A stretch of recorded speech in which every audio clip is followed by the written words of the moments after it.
Good afternoon, everyone, and thank you for joining us.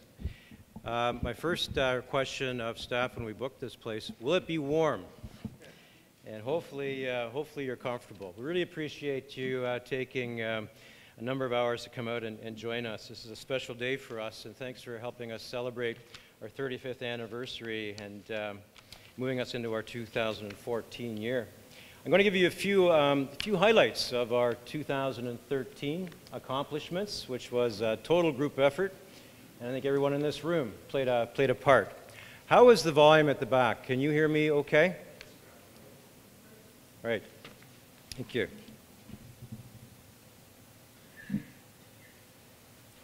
Well, let me start with our strategic plan. This is a 2-year effort. We completed it last year, and it was very collaborative. It involved an environmental scan of environmental issues impacting our entire watershed and geography beyond. We held 50 stakeholder interviews with a number of you in this room, a series of agency and stakeholder meetings, and we had several discussions with our board and with our full staff. And we're very pleased with our 5-year vision. We've been able to focus down on 3 goals: protecting, conserving and restoring, and discovering. And we're moving forward to implement this plan. And we've also developed a process this year for aligning our individual staff performance goals with our corporate strategic actions through a new business development plan. We're also proud to present, in line with our 35th anniversary, a new logo and a tagline. And you'll see that our branding, as presented here, really reflects our strategic plan, including our updated vision. The landscape and the shoreline have been added, and they've been incorporated to reflect the relationship between land and water, which is the focus, obviously, of our programs and services. And the colors are consistent with Conservation Ontario and the conservation authorities across the province. We have a new corporate Facebook page, and we've had a lot of interest. This Facebook page provides a way to communicate regularly about conservation areas, our monitoring activities, our events, and a suite of other activities. Our corporate communications department, and I'd like to introduce Brent Kulba, who's been very instrumental in helping us today. I've been active in 2013, involved with updating our corporate brand I just talked about. We have 14 media releases this year, 10 newsletters, and we've been maintaining our website. And it's going to be further redeveloped this year. Well, I think most of you, if not all of you, are aware of the spring flooding this year, and certainly that was a very significant issue for very, very many in our watershed and beyond, and we played a role in that spring flood. This occurred in late April and early May, and in some parts of Muskoka and Haliburton County, up to 3 inches of rain fell on either snowpack or on frozen ground. And the city of Kawartha Lakes was in a state of emergency for about 3 weeks as a result. The Gull River and the Burnt River systems in particular were impacted. The Gull River took a long period to peak and an even longer period to decline. It peaked on April the 26th, as you might see from this graph, exceeding the highest level previously recorded, which was in 1976, and exceeded that by 12 centimeters. Lake levels downstream of the Gull and Burnt Rivers, including Balsam, Cameron, Sturgeon, and Pigeon, were significantly higher than average for the period of April 20th through May 10th. The Burnt River peaked on April 21st, and again, flood levels there exceeded the previous highest levels recorded, which was in 1991.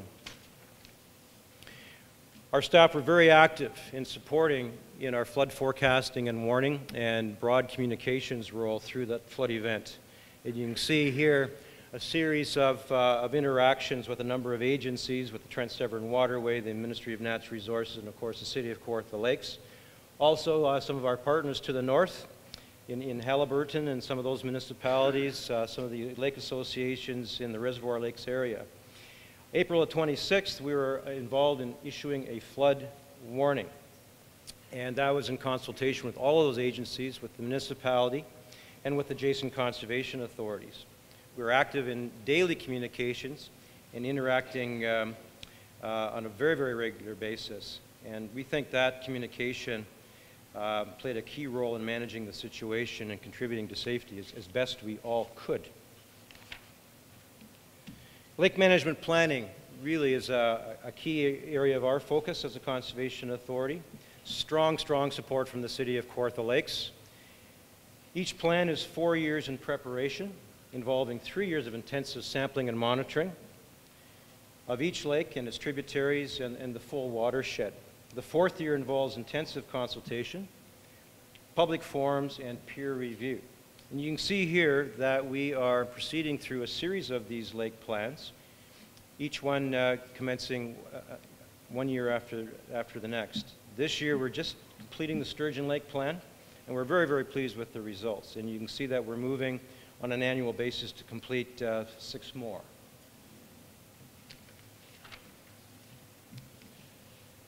The Sturgeon Lake plan really will set a template for all the lake plans that follow. And this very busy slide is just an example of one of the strategies that we've developed in conjunction with our community advisory panel and everyone involved. And just to give you an example of the actions that these plans will mobilize us to. A3 is one of our stewardship strategies, and the stewardship strategy is one of 6 broad strategies.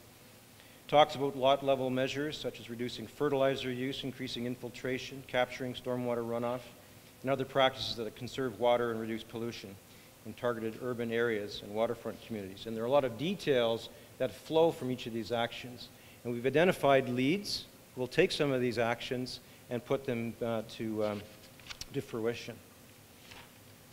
We launched the Sturgeon Lake plan back in 2010.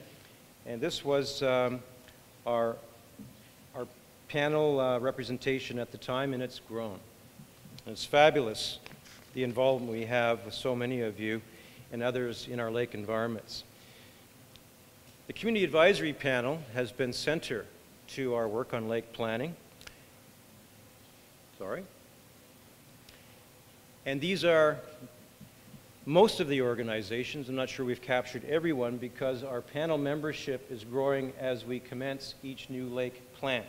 But you can see we have a tremendous level of support from our lake associations.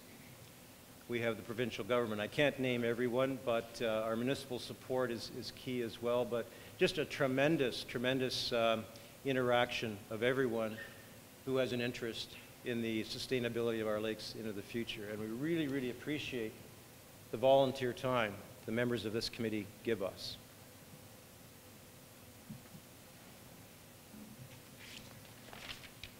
We also have a science and technical group dealing with some of the tough science-based questions that we work through in terms of trying to respond to the issues that we've identified in our lakes and our tributary streams. And each lake is a little different, as you know, different issues, different pressures. And sometimes we have difficult questions to answer in framing our recommended actions. And you can see the wide range of expertise, again, that comes to us, give us support. Just some examples of the partner support that we enjoy through our lake management planning process. Just the volunteer time from our members of the Community Advisory Panel, volunteers on the lakes themselves. Trent University has supported us on a key project on Jennings Creek. Fleming College, key partner on a number of studies and assessments. Here's a couple of examples. Buckeye Marine, who will provide an award to later today, provided us a corporate sponsorship to assist us in the purchase of a boat that's integral to our working on the lakes. Another partnership is to support our Blue Canoe program. And the Blue Canoe program is an information, education, and outreach program where we visit shoreline property owners from the water. And we've received not only the support of the City of Kawartha Lakes, but a strong partnership from the Royal Bank of Canada, who've matched the city's contributions. And we're into year 3 this year of a 3-year program. This year, our total outreach was 1,464 people. And that was door to door, visits from the water, dock talks where we had organized group discussions and community meetings. This is a tremendous program to inform property owners of what we do. Also related to the shoreline, just a number of projects where we received support from other groups. In Lindsay-Carew Park, you can see that we did an extensive shoreline rehabilitation project with support from Green Trails Alliance. In Bob Pigeon, in Riverview Park, very significant community project, thousands of plantings. Shaft Park in Lindsay was another. And we drew support for these projects from the provincial government, the Ministry of the Environment's Great Lakes Guardian Community Fund. So our watershed touches the Great Lakes, and we're enjoying that relationship with the province. Here's a picture of one of our hardworking crews at Carew Park in Lindsay. Also related to our work with respect to water quality, we produced a, oops, I'm sorry, just give me a little poke if I'm not keeping up with the slides. We produced a landowner guide, and we had a lot of support in production of this guide. It's largely focused on how residents in urban areas can be better property stewards. And it's amazing the impact that one property owner in an urban environment can have on their local tributary and eventually into the receiving lake environment. So you can see this guide, which we've distributed very widely. It's been supported by RBC Foundation, the Victoria Stewardship Council, the TD Friends of the Environment, Durham Stewardship Council, and the Kawartha Conservation Authority. This is being distributed through the Blue Canoe and other stewardship projects.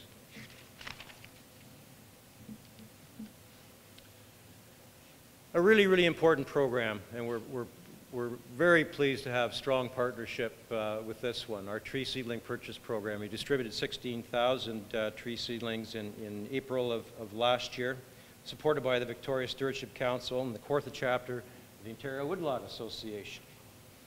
We have a photo on the right, Ralph McKim and Peter Balhuizen, along with our stewardship coordinator, Shaylin Abbott, distributing seedlings this year.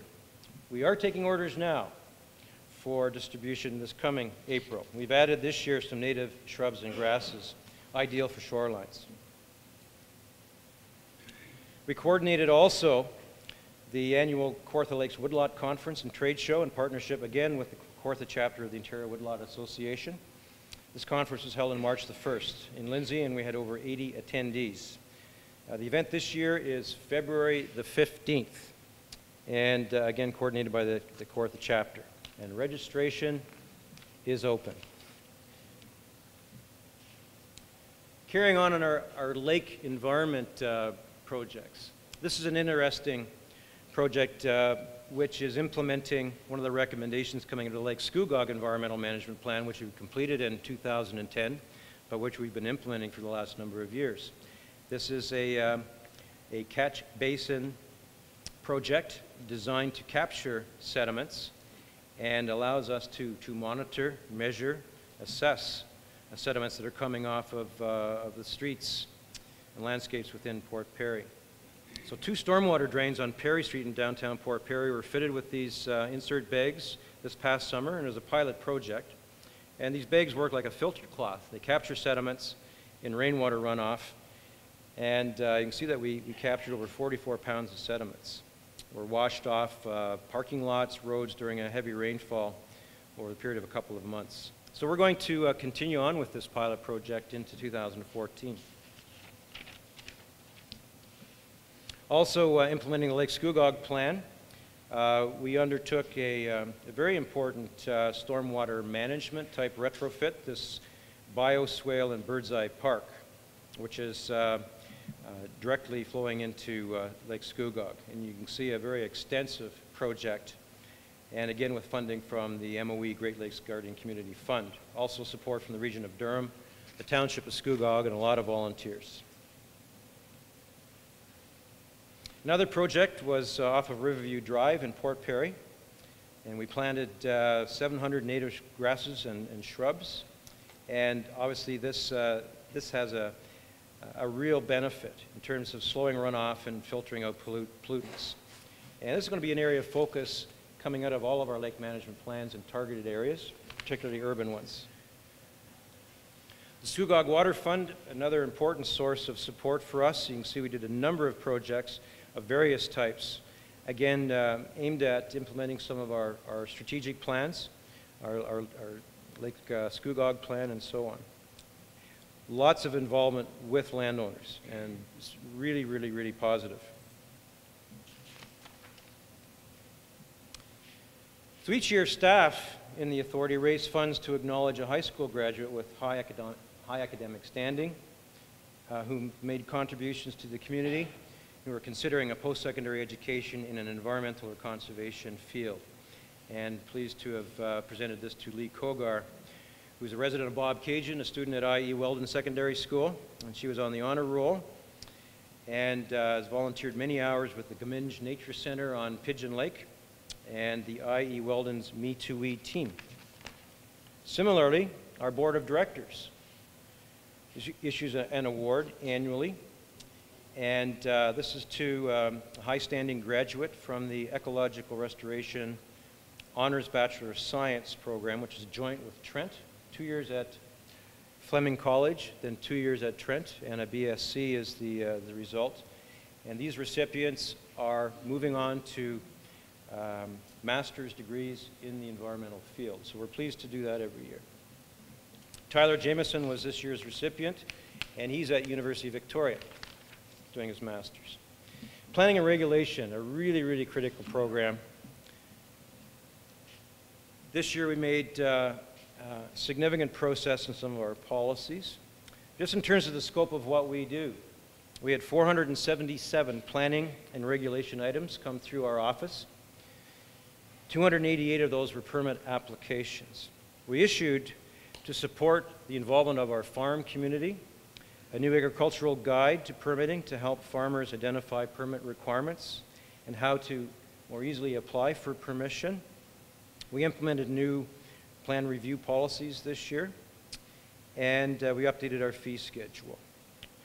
That fee schedule was done through consultation last year with the development, agricultural, and municipal sectors, and also in discussion with our provincial stakeholders. We've also developed, and we're ready to launch on April the 1st with the Trent Severn Waterway, a one-window permitting process for shoreline projects. So we're working with the federal government to make life easier for residents who want to do work on or near the shoreline. And we're launching this on Sturgeon Lake as a one-year pilot. And we're really excited to see how this works. We think this is going to be a very sensible approach to people getting permissions. We've also provided input to various secondary plans, and a particular note, plans important to implementation of policies coming out of our Lake Scugog plan and our Sturgeon Lake plan. I'd like to acknowledge Ian Roger and Ron Taylor, who are here today in senior staff positions, who are really helping us move forward with those secondary plans.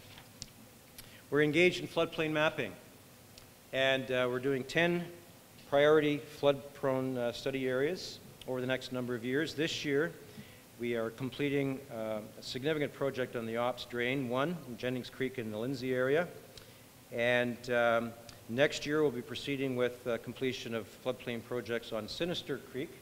Yes, there's a Sinister Creek in Lindsay, Fenland Falls North, and Omamey.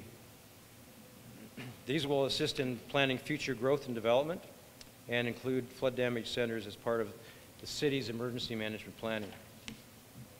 This is one of the products, and LIDAR is light detecting and ranging. It's a form of radar. It gives us very precise ground elevation. We'll be producing mapping of this nature, various flooding depths, using that LIDAR-based information.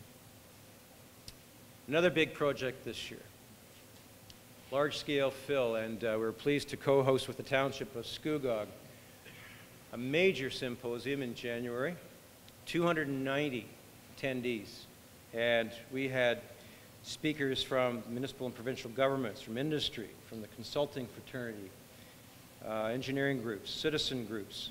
Gord Miller was a keynote speaker at this, and it was a really, really significant event and a lot of takeaways. And we're moving forward to deal with the large-scale issues in our, not only our watershed, but influencing the work of others outside.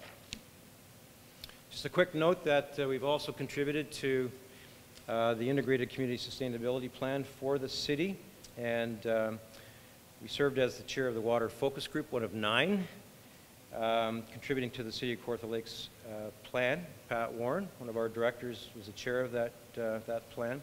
A lot of linkages between what we do in our watershed management work and the city's priorities in water and natural heritage sustainability. Port Perry Stormwater Management Plan was completed after a number of years of work. This flows from, if I can use that word, flows from the Lake Scugog Lake Plan. It's a key implementation piece. And urban stormwater runoff is a major contributor of nutrients and contaminants to Lake Scugog and surrounding water bodies. And we're introducing, through this plan, some new technologies and practices to improve the quality of runoff. There's an emphasis on sediment removal, and those catch basin inserts was just a little part of implementing this plan. Lots of opportunities in the future. Also in the Scugog Watershed, we are part of a working group for a healthy Lake Scugog. Everybody looks pretty happy in that photo. I think that's before the meeting started. And people were tasked with certain things to implement. But it was, this group was formed in May and has a mandate to work with the Trans-Severn Waterway and other agencies. We're looking at the merits of dredging near the shoreline of Port Perry. Look at the possible use of aerators or oxygen diffusers to reduce aquatic plants and levels of muck in the lake. We're looking at possibly a second implant of milfoil weevils, a biological control of Eurasian milfoil. And a huge, huge contribution from the Scugog Lake stewards who are well represented here today. We're also looking at weed harvesting possibly as one of the mechanisms to deal with some of the needs and demands from the community of Port Perry. Drinking water source protection, yet another program we're involved in. And this year we had staff undertake visits to properties with identified threats. Visited over 530 properties, and we looked at over 1,000 potential drinking water threats to determine whether or not, based on site visits and discussions with property owners, those threats still remained. The City of Kawartha Lakes is also delegated to the Conservation Authority the hiring of a risk management official to help the city implement the source water protection plan starting next year. Mention also our work on the Oak Ridges Moraine, and we did additional sampling this year. And this updates the 4 sub-watershed plans that we completed for the region of Durham back in 2012. And Alex Georgieff, the Commissioner of Planning, is here today. And Alex, we've had a really, really strong working relationship with you. I'm almost done, folks. Watershed report card. A lot of our monitoring, a lot of our technical staff time tells us what the state of the health of our watershed is. And this monitors the state of health of our watershed based on 4 key factors: surface water quality, forest conditions, groundwater quality, and wetland conditions. And I'll just say kudos to the municipality of Trent Lakes for A+s in all categories. We continue to secure land in the East Cross Forest on the north slope of the Oak Ridges Moraine. 2 land purchases in 2013 this year with a new partner, the Oak Ridges Moraine Land Trust. And is Susan Walmer here? Susan, our Executive Director for the Oak Ridges Moraine Land Trust. Really appreciate your support. Thanks for being here. So that's a new partnership. We hope it will carry forward for a number of years. A couple of other purchases with the support of the Interior Heritage Trust, but all supported by the region of Durham and the township of Scugog. Thank you very much. We have a 5th property being donated in exchange for tax consideration. So you can see the properties with the stars are additions this year to the block of our land holdings, which is about 1,370 acres.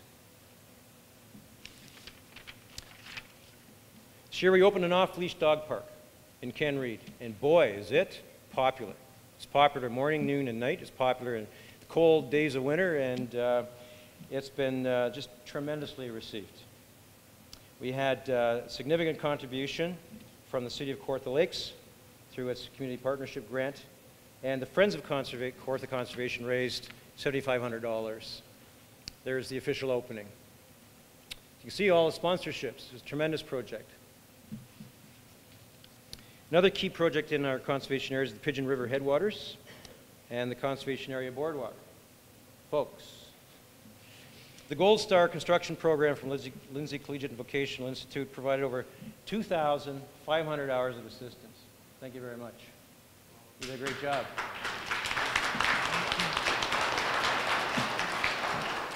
We might have you up a little bit later. 100 hours contributed through the Victoria County Career Services and the John Howard Society of Kawartha Lakes and Halliburton. We also received a significant grant from the Federal Economic Development Agency of Ontario and their Community Infrastructure Improvement Fund. They contributed $45,000 to this. Also $5,000 from Ducks Unlimited in support of the Boardwalk, construction of an observation deck, and interpretive signage.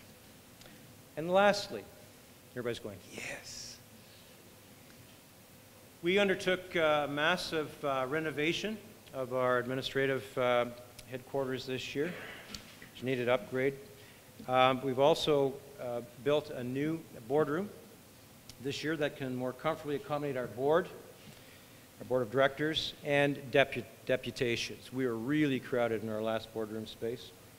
And we also have space now for various meetings of larger sizes. We have new office space to accommodate technical staff.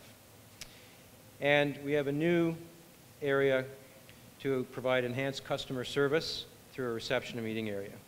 We were going to hold our meeting today in that boardroom, but the level of interest made that impossible. So we're here in Cambrai.